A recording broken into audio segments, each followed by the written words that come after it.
पुस्तिका करेंगे विमोचन। अमृतकाल का ये उद्घोष उत्तर प्रदेश का स्वर्णिम युग नई उड़ान नई पहचान के साथ सुशासन, विकास, रोजगार, डबल इंजन की सरकार, 6 साल यूपी खुशहाल, इसका उद्घोष जो 24 करोड़ जनता कर रही है।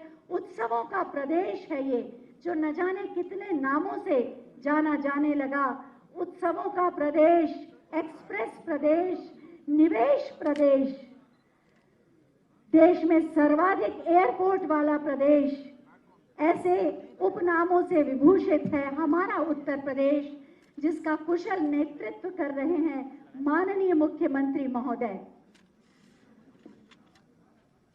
हमारी सांस्कृतिक गौरवशाली विरासत को सहेज कर, संवार कर, उसकी पुनर्स्थापना करने के साथ साथ सर्व समावेशी विकास के संकल्प के साथ सबका साथ, सबका विकास, सबका विश्वास और सबका प्रयास मंत्र के साथ एक बीमारू राज्य को देश का ग्रोथ इंजन बनाकर प्रगति के पथ पर नित नए कीर्तिमान रचते हुए आगे बढ़ रहे हैं हमारे सम्मानित श्रद्धेय माननीय मुख्यमंत्री माननीय श्री योगी आदित्यनाथ जी।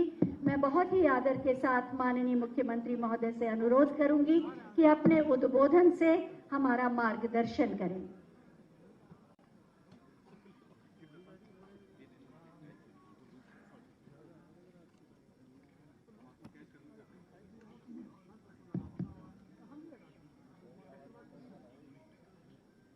मित्रों, में आप सभी का आज के इस संवाद कार्यक्रम में हृदय से स्वागत करता हूं। हमारी सरकार को आज अपने दूसरे कार्यकाल का 1 वर्ष पूरा होने के उपलक्ष्य में मैं सबसे पहले आदरणीय प्रधानमंत्री जी के प्रति, जिनकी प्रेरणा और मार्गदर्शन हम सबका संबल है,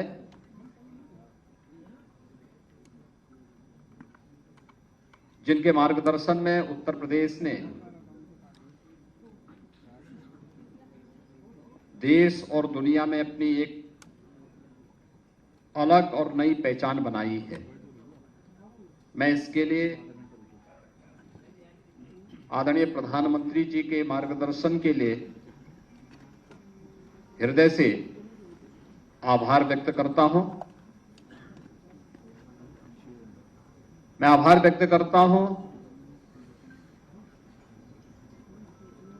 सभी केंद्रीय मंत्रिमंडल के माननीय मंत्रियों का, आदरणीय गृह मंत्री जी, आदरणीय रक्षा मंत्री जी, आदरणीय सड़क परिवहन राजमार्ग मंत्री जी और केंद्रीय मंत्रिमंडल के उन सभी माननीय मंत्रियों का, जिनका सदैव राज्य को पिछले 6 वर्ष के अंदर एक सकारात्मक सहयोग प्राप्त हुआ है।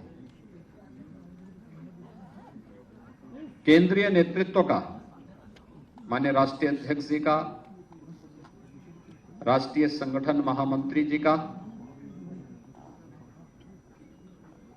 और उन सभी पदाधिकारियों का, जिन्होंने सदैव एक सकारात्मक भाव के साथ उत्तर प्रदेश को एक नया संबल दिया है। मैं इस अवसर पर अपने मंत्रिमंडल के सभी सहयोगियों, प्रदेश संगठन के अपने प्रदेश अध्यक्ष जी, प्रदेश संगठन महामंत्री जी और उन सभी पदाधिकारियों को भी हृदय से अभिनंदन करता हूं, जिन्होंने लगातार न केवल सरकार और संगठन के परस्पर समन्वय, अपितु डबल इंजन सरकार के कार्यक्रमों को जन जन तक पहुंचाने में अपना योगदान दिया। सम और विषम परिस्थितियों में उत्तर प्रदेश की जनता जनार्दन के लिए पूरी मजबूती के साथ, पूरी तत्परता के साथ लगकर के कार्य किया है, उन सबको मैं इस अवसर पर हृदय से बधाई देता हूं। मित्रों, मैं इस अवसर पर आप सबका विशेष रूप से हृदय से अभिनंदन करता हूं कि आप सबने बहुत सकारात्मक भाव के साथ प्रदेश के अंदर हुए कार्यों को देश और दुनिया के सामने पहुंचाने का कार्य किया है। 6 वर्ष पहले उत्तर प्रदेश कहां था और इन 6 वर्षों के अंदर जो परिवर्तन हुआ है, वह परिवर्तन एक नए उत्तर प्रदेश की गाथा को सबके सामने भी रखता है। और मुझे बताते हुए प्रसन्नता है कि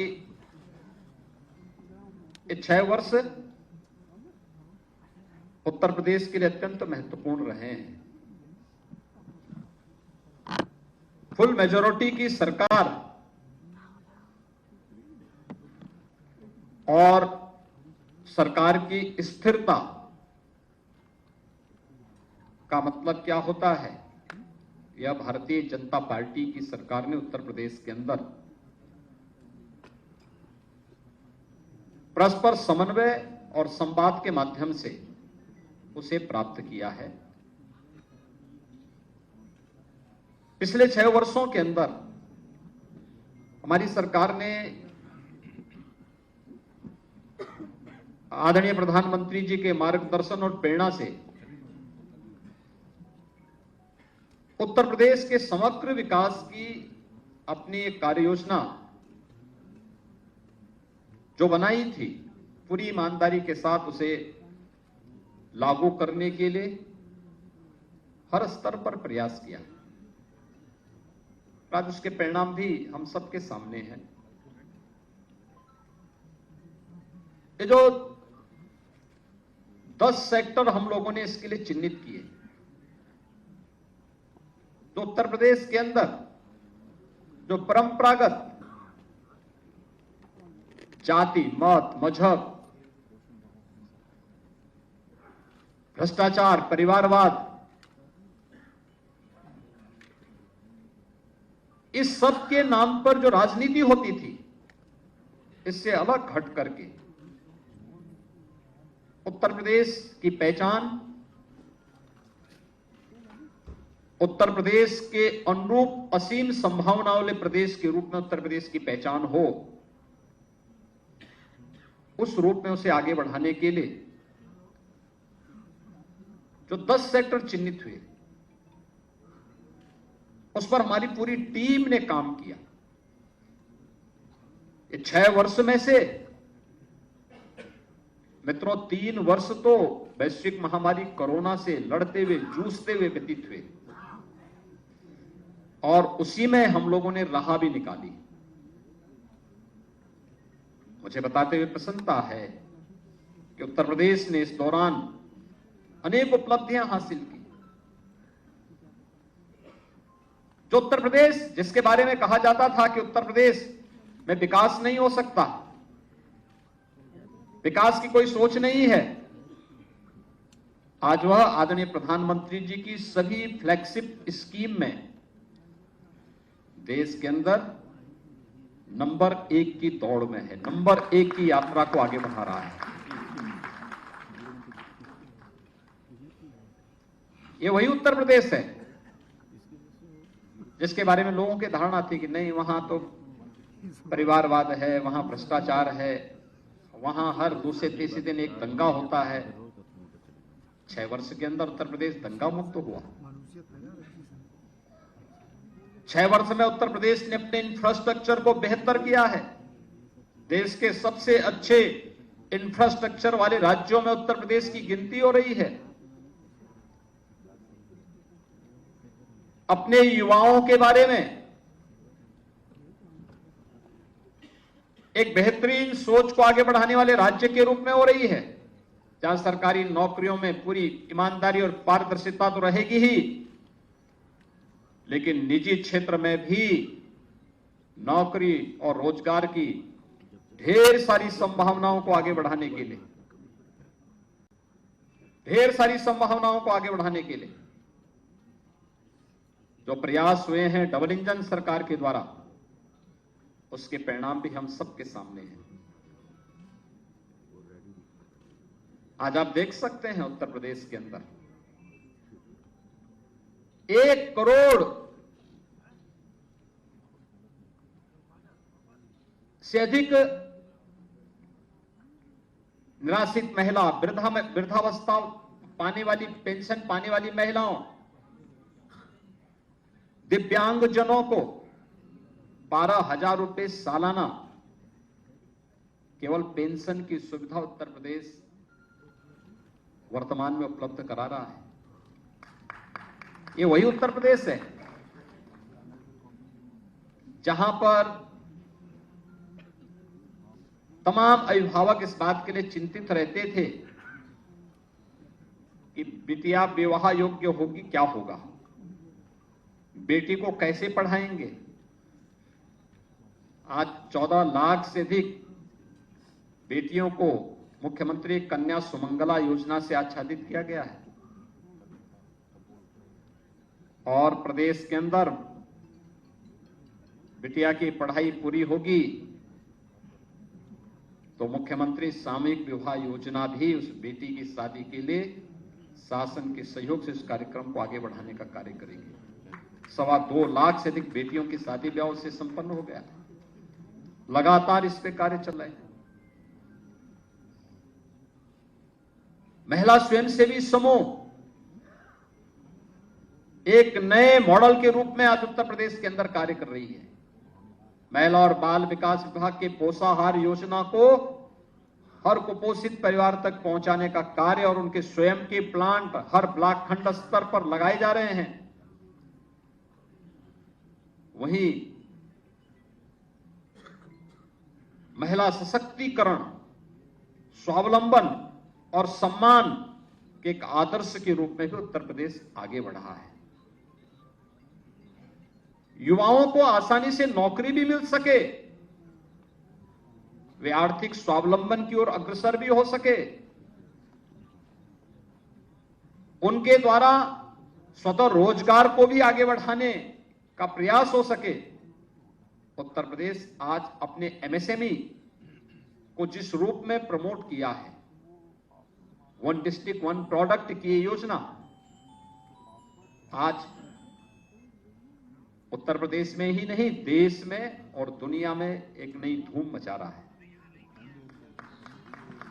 विश्वकर्मा श्रम सम्मान उत्तर प्रदेश के हस्तशिल्पियों, कारीगरों को एक नई पहचान दिला रहा है। 2 करोड़ युवाओं को तकनीकी दिशा से हम सक्षम बना सके। टैबलेट और स्मार्टफोन देने वाला ये देश का पहला राज्य है जो अब तक 2 करोड़ युवाओं को ये सुविधा देने की कार्रवाई को आगे बढ़ाता है और 20 लाख से अधिक युवाओं को अब तक हम इस सुविधा का से लाभान्वित भी कर चुके हैं। आज मैं कह सकता हूं उत्तर प्रदेश के अंदर कोई जनपद ऐसा नहीं होगा जहां के युवाओं को सरकारी नौकरी न मिली हो और इसीलिए आदरणीय प्रधानमंत्री जी की प्रेरणा से मिशन रोजगार के अंतर्गत जब पूरी सिलेक्शन की पूरी प्रक्रिया संपन्न होती है तो हम स्वयं भी एक बार अवलोकन जरूर करते हैं कि भाई इसमें बताओ क्या उत्तर प्रदेश के हर जनपद के युवा हैं या नहीं है।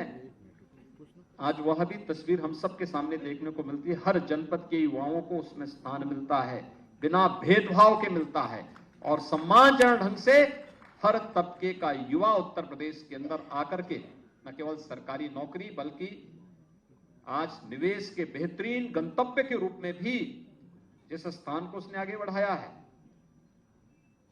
करोड़ों युवाओं को नौकरी और रोजगार की संभावनाओं को आगे बढ़ाने में हमें मदद मिली।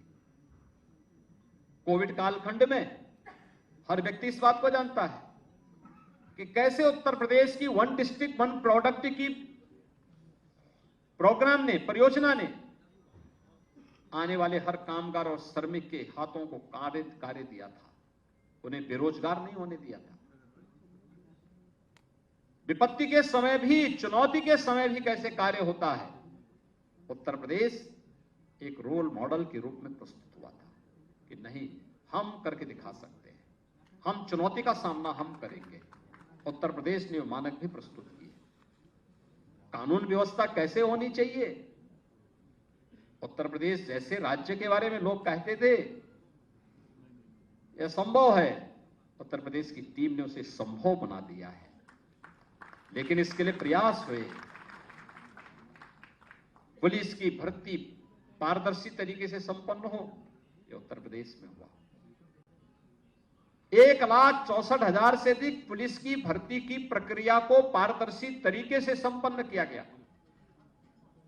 न परिवारवाद न जातिवाद। उत्तर प्रदेश का हर नौजवान हमारे परिवार का हिस्सा है और उसे उत्तर प्रदेश के अंदर सरकारी नौकरी में जगह मिलनी ही चाहिए, यह भी करके दिखाया गया। पुलिस रिफॉर्म हो, इसके लिए प्रयास किए गए। 7 पुलिस कमिश्नरेट यह भी उत्तर प्रदेश के अंदर बने हैं, यह पहली बार देखने को मिल रहा होगा। उत्तर प्रदेश में हर तहसील स्तर पर फायर टेंडर की स्थापना हो, यह कार्य भी हुए। पुलिस की अवस्थापना सुविधाओं के कार्यक्रम को हम आगे बढ़ा सकें, यह भी आप हर पुलिस लाइन में आप चले जाइए, हर थाने में आप चले जाइए, आपको पुलिस कार्मिकों के लिए अच्छे बैरक बनते हुए दिखाई दे रहे होंगे या बन चुके हैं। साइबर थाना, अपराध के बढ़ने के साथ हर रेंज स्तर पर और फिर हर जिले स्तर पर भी साइबर थाने की स्थापना हो, इस कार्यक्रम को भी बढ़ाया गया। हर रेंज स्तर पर फॉरेंसिक लैब की स्थापना हो। उत्तर प्रदेश में पुलिस की ट्रेनिंग की क्षमता को बढ़ाया जा सके, इसको 3 गुना भी इस दौरान हम लोगों ने करने में सफलता प्राप्त की। उत्तर प्रदेश में अपना स्वयं का साइबर और फॉरेंसिक इंस्टीट्यूट हो, उसकी स्थापना भी लखनऊ में हो रही है और इसी सत्र में हम उसमें पाठ्यक्रम भी प्रारंभ करने जा रहे हैं। उत्तर प्रदेश में एसडीआरएफ का गठन हो, जो किसी भी आपदा के दौरान उत्तर प्रदेश वासियों की सहायता करने के लिए और अगल बगल के राज्यों में भी दुर्भाग्य से अगर कोई दैवीय आपदा आती है, उस आपदा के दौरान सहयोग कर सके। उत्तर प्रदेश के अंदर उसके लिए भी 3 बटालियन का गठन हुआ। उत्तर प्रदेश के अंदर मृत प्राय हो चुकी पीएसी की 54 वाहिनियों को पुनर्गठन हो सके, यह भी किया गया। और उत्तर प्रदेश पुलिस बल में महिला कार्मिकों की संख्या बढ़े। आज आप देख सकते हैं, पहले की तुलना में 1947 से 2017 के बीच में जितनी मुस्लिम जितनी भी वहां महिला कार्मिक थी, 10,000 से बढ़ा करके आज उनकी संख्या बढ़ करके, महिला कार्मिकों की संख्या बढ़ करके आज वह लगभग 40,000 तक पहुंच रही है। 4 गुना ये संख्या बढ़ जाए, ये अपने आप में महिला सशक्तिकरण के उदाहरण भी प्रस्तुत करती है। उनकी ये सभी प्रकार की संभावनाओं को आगे बढ़ाता है। और यहां से जब कार्य प्रारंभ होता है, यहां पे सरकार में स्थिरता और स्थायित्व नहीं है, प्रशासन में भी अस्थायित्व है। पहली बार आपने वर्षों के बाद, दशकों के बाद देखा होगा, कोई जिलाधिकारी, कोई पुलिस अधीक्षक अपना पूरा टेन्योर पूरा कर रहा है जनपदों में, अन्यथा ताश के पत्तों की तरह फेंटे जाते थे सब। प्रशासन में स्थिरता नहीं होगी, शासन में स्थिरता नहीं होगी, हम कुछ भी परफॉर्म नहीं कर सकते। लेकिन डबल इंजन सरकार की ताकत है। आज शासन में स्थायित्व है तो प्रशासन को भी उस स्थायित्व का लाभ मिल रहा है और उसका अंततः लाभ उत्तर प्रदेश की 25 करोड़ जनता को प्राप्त हो रहा है। उसका लाभ उत्तर प्रदेश की जनता को हो रहा है। हर एक सेक्टर में, हर एक क्षेत्र में ये सब रिफॉर्म के लाभ प्राप्त हो रहे हैं, इस परफॉर्म के लाभ प्राप्त हो रहे हैं। अकेले अन्नदाता किसानों के जीवन में परिवर्तन लाने के लिए डीबीटी के माध्यम से 3.5 लाख करोड़ रुपए से अधिक की धनराशि डीबीटी के माध्यम से अन्नदाता किसानों के खाते में गया है। और अगर कर्ज माफी की बात को मैं भी इसके साथ जोड़ दूं तो यह संख्या बढ़कर के 4 लाख करोड़ रुपए से ऊपर तक पहुंचती है। मित्रों, ये चीजें दिखाती हैं सरकार की प्राथमिकता जाति, मत, मजहब, क्षेत्र, भाषा नहीं। गांव है, गरीब है, किसान है, नौजवान है, महिलाएं हैं, समाज का प्रत्येक तबका है। और सरकार ने अपने कार्यक्रमों के माध्यम से केंद्र और राज्य सरकार की योजनाओं को पूरी ईमानदारी के साथ उन तक पहुंचाने का काम हुआ। आज उत्तर प्रदेश में बेहतरीन इंफ्रास्ट्रक्चर है। इंफ्रास्ट्रक्चर के कार्यों को आप देख सकते हैं उत्तर प्रदेश के अंदर। पूर्वी उत्तर प्रदेश जो विकास की दौड़ में पिछड़ गया था, पूर्वांचल एक्सप्रेस वे के साथ जुड़ चुका है।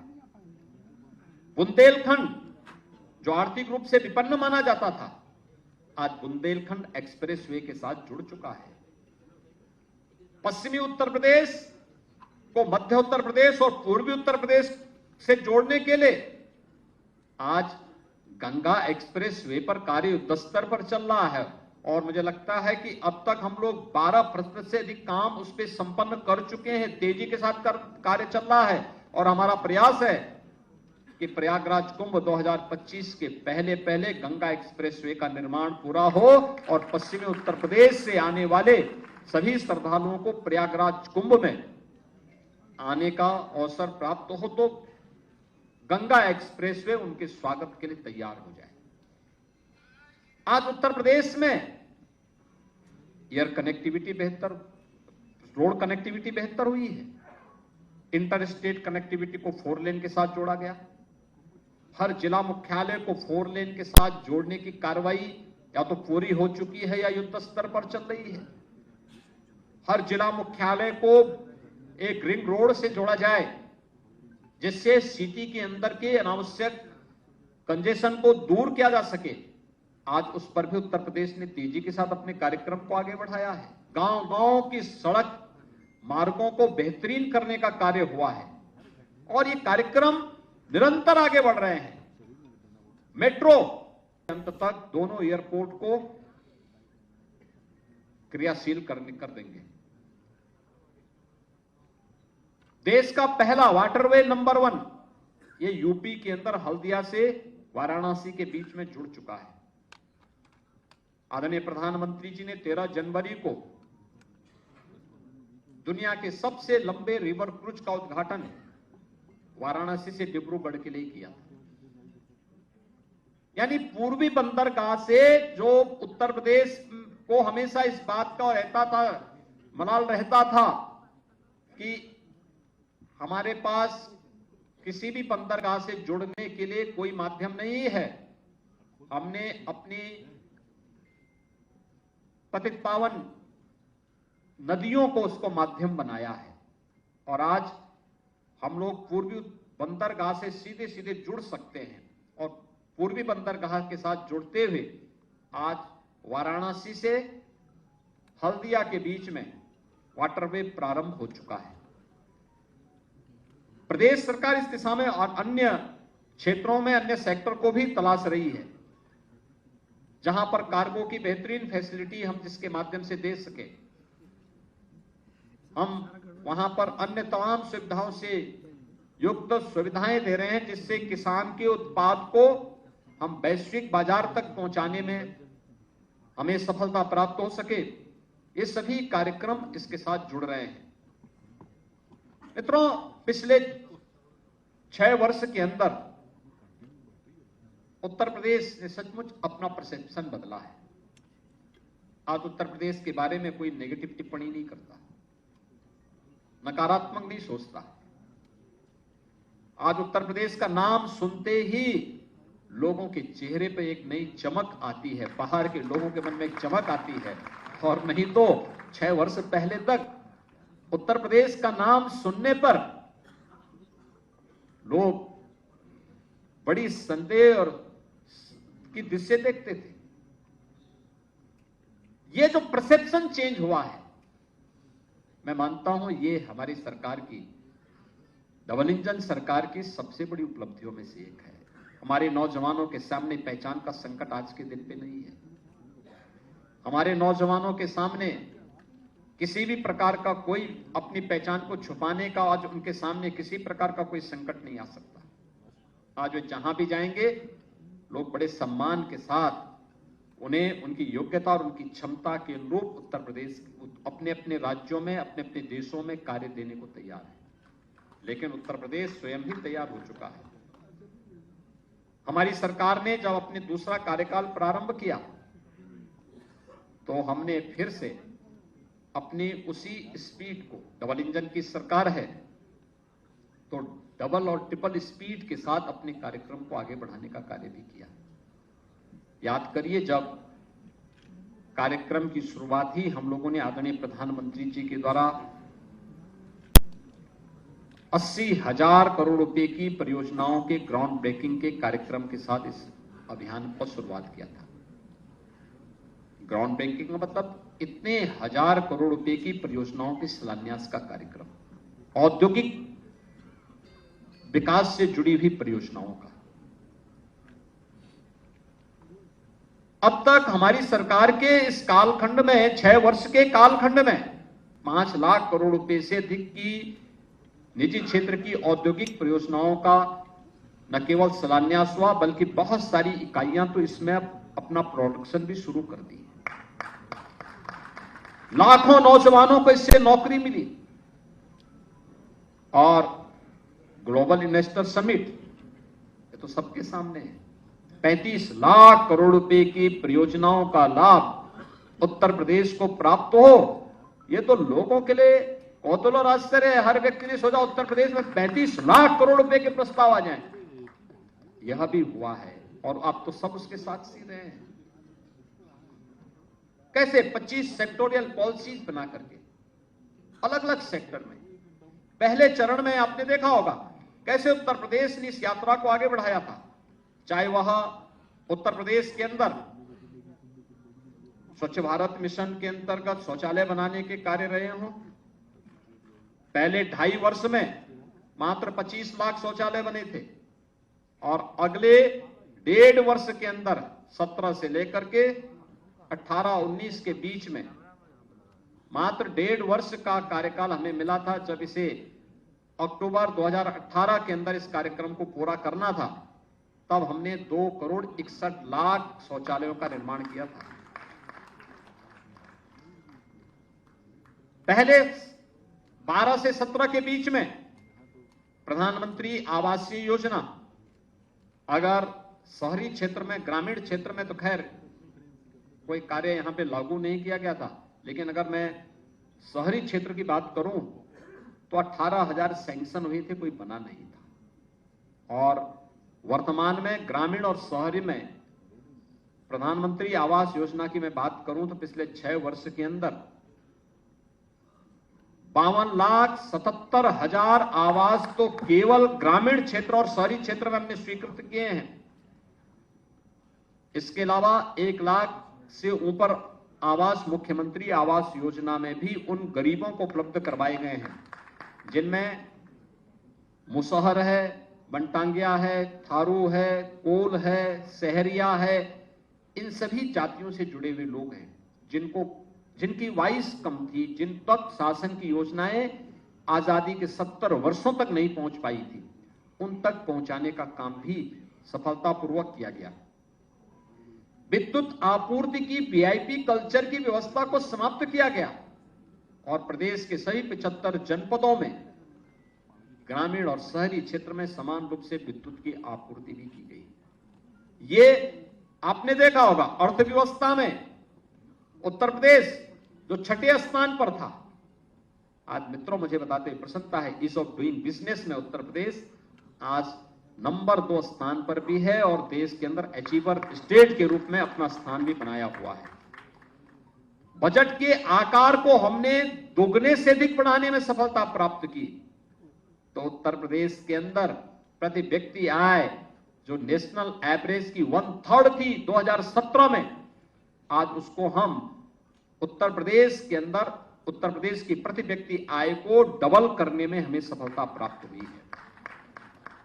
प्रदेश के अंदर हमने जो पहले निराश्रित महिला पेंशन 17 लाख महिलाओं को प्राप्त होता था और वह भी केवल 500 रुपया, आज मित्रों उसे बढ़ा करके 31 लाख निराश्रित महिलाओं को आज इस सुविधा का लाभ प्राप्त हो रहा है और पेंशन की राशि को भी डबल किया गया है।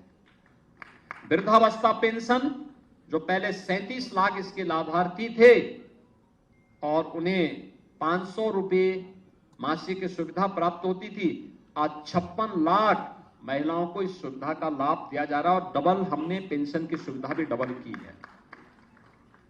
बेरोजगारी की दर उत्तर प्रदेश के अंदर 2016 में जो 18% थी, आज वो घट करके लगभग 3 और 4 के बीच में है।